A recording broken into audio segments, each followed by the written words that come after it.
Hi all, ഇന്ന് നമ്മൾ ഉണ്ടാക്കാൻ പോകുന്നത് ഒരു ചെറുപയർ കറിയാണ്. അപ്പോൾ അതിനായിട്ട് ആദ്യം തന്നെ ഒരു കപ്പ് ചെറുപയർ എടുത്തിട്ടുണ്ട്. പിന്നെ അതിലേക്ക് 2.5 മുതൽ 3 കപ്പ് വരെ വെള്ളം ഒഴിക്കണം.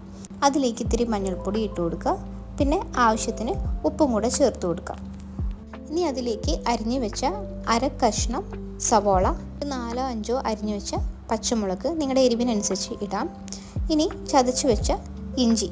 ഇനി എല്ലാം കൂടെ ഒന്ന് വേവിച്ചെടുക്കാം. സോക്ക് ചെയ്യാത്ത ചെറുപയറായതുകൊണ്ട് ഒരു 8-9 വിസിൽ വേണ്ടി വന്നിട്ടുണ്ട്. സോക്ക് ചെയ്താണെങ്കിൽ നിങ്ങൾക്ക് പെട്ടെന്ന് വെന്ത് കിട്ടും. ഒരു 3-4 വിസിൽ മതി. മീഡിയം ഫ്ലെയിമിലാണ് കുക്ക് ചെയ്തെടുത്തത്. ഇനി അതിലേക്ക് 1.5 കപ്പ് തേങ്ങാപ്പാൽ അതൊന്ന് ചേർത്ത് മിക്സ് ചെയ്യുക. ഇനി മറ്റൊരു പാൻ എടുക്കുക. ആ പാനിൽ ആവശ്യത്തിന് വെളിച്ചെണ്ണ ഒഴിക്കുക. വെളിച്ചെണ്ണ ഒഴിച്ച് അതിലേക്ക് കടുകിട്ട് പൊട്ടിക്കുക. കടുക് പൊട്ടിയതിന് ശേഷം അതിലേക്ക് കുറച്ച് കറിവേപ്പിലയും കൂടി ഇടാം.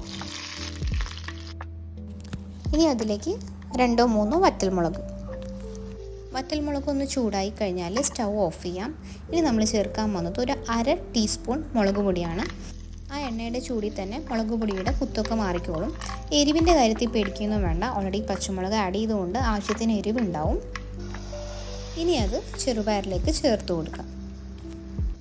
ഇനി എല്ലാം കൂടെ ഒന്ന് മിക്സ് ചെയ്ത് കൊടുക്കുക.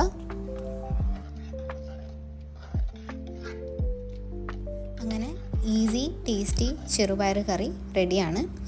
നമ്മളിത് പത്തിലിൻ്റെ കൂടെ കഴിച്ചതാണ്. പത്തിലും ചെറുപയറും പിന്നെ സൈഡിൽ ഒരു ചിക്കൻ ഫ്രൈയും കൂടെ വെച്ചിട്ടുണ്ടായിരുന്നു. ഒരു അടിപൊളി റെസിപ്പി തന്നെയാണ് കേട്ടോ. ട്രൈ ചെയ്ത് നോക്കുക. താങ്ക്